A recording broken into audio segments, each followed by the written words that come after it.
ഇവൾ ഇന്ദു, ആരും കൊതിക്കുന്ന അംഗലാവണ്യവും മുഖസൗന്ദര്യവും ഉള്ളവൾ.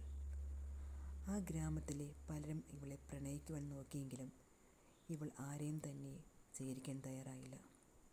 തൻ്റെ അച്ഛനമ്മമാർ ആരെ കണ്ടെത്തുന്നുവോ അയാളെ മാത്രമേ വിവാഹം കഴിക്കുന്നുള്ളൂ എന്ന് ഇവൾ ആദ്യമേ തീരുമാനിച്ചിരുന്നു. അങ്ങനെ അവളുടെ അച്ഛനമ്മമാർ അവൾക്കൊരു വരനെ കണ്ടെത്തി.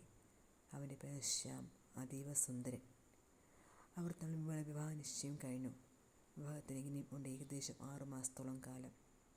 ഈ 6 മാസത്തോളം കാലം അവർ തമ്മിൽ പ്രണയത്തിൻ്റെ മധുരമിലേക്ക് ആഴ്ന്നിറങ്ങാൻ തുടങ്ങി. അവർ പല സ്ഥലങ്ങളിൽ വെച്ച് കണ്ടുമുട്ടാനും സംസാരിക്കാനും തുടങ്ങി. ഇതിലൊന്നും ആർക്കും തന്നെ ഒരു എതിർപ്പുമില്ലായിരുന്നു. അവൾ ശ്യാമൊത്തൊരു സുന്ദര ജീവിതം നെയ്തു കൂട്ടുകയായിരുന്നു. സ്വപ്നത്തിലും ഊണിലും ഉറക്കത്തിലുമെല്ലാം അവളുടെ ചിന്ത ശ്യാം എന്ന് തന്നെയായിരുന്നു. അങ്ങനെ വിവാഹത്തിനുള്ള ഏകദേശം എല്ലാ ഒരുക്കങ്ങളും പൂർത്തിയായി. ഇനി ഏകദേശം ഒരാഴ്ചത്തോളം മാത്രമേ ബാക്കിയുള്ളൂ. ആ കാലയളവിൽ അവർ തമ്മിൽ ഒരുമിച്ചൊരു ഷോപ്പിങ്ങിന് പോയി. ആ ഷോപ്പിംഗ് കഴിഞ്ഞ് തിരിച്ച് വീട്ടിൽ വന്നപ്പോഴേക്കും ശ്യാമും ഇന്ദുവും മാത്രമായി വീട്ടിൽ. ആ വീട്ടിൽ വേറെ ആരുമില്ല. ആ സമയത്ത് ഇന്ദു ശ്യാമിന് തൻ്റെ വികാരം നിയന്ത്രിക്കാൻ സാധിച്ചില്ല. അവർ തമ്മിൽ ശാരീരികമായും മാനസികമായും ഒന്നായി. പക്ഷേ ആ സംഭവത്തിന് ശേഷം ശ്യാമിനെന്തോ അവളെ വെറുക്കാൻ തുടങ്ങി.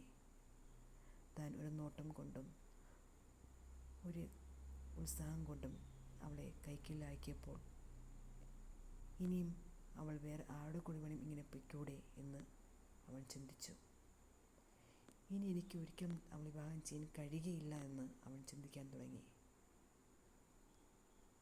ഏകദേശം വിവാഹത്തിന് 2-3 ദിവസം ബാക്കിയുള്ളപ്പോൾ തന്നെ അവൻ ഒരു കഠിനമായ ഒരു തീരുമാനമെടുത്തു. എനിക്കവളെ വേണ്ട. ഇതറിഞ്ഞ ഇന്ദു മാനസികമായി ആകെ തകർന്നു പോയി. താൻ ജീവിതത്തിൽ ആദ്യമായി സ്നേഹിച്ച പുരുഷൻ, ആദ്യമായി പ്രണയിച്ചവൻ, ആദ്യമായി ഞാൻ അറിഞ്ഞ പുരുഷൻ അവൾ തന്നെ വേണ്ടെന്ന് വയ്ക്കുന്നു.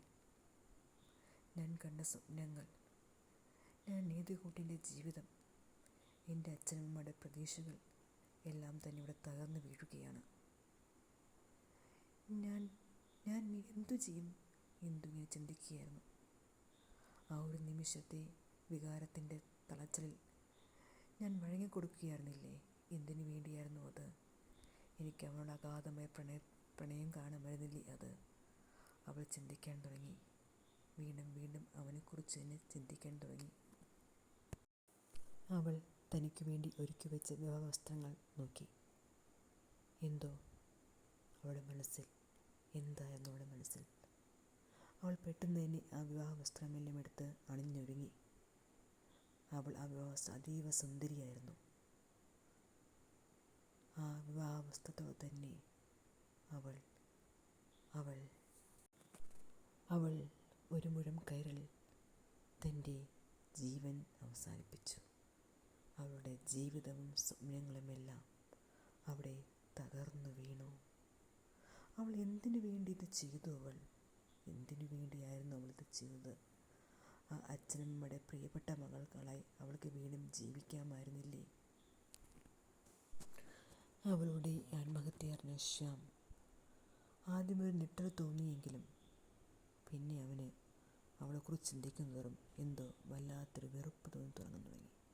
വല്ലാത്തൊരു വെറുപ്പ്. കല്യാണത്തിന് മുമ്പേ ഒരു പെണ്ണും തന്നെ ഒരാളിന് മുമ്പ് ഒന്നും അടിയറ വയ്ക്കരുത്. എത്ര സ്നേഹമുണ്ടെങ്കിലും എത്ര പ്രണയമുണ്ടെങ്കിലും ഒന്നും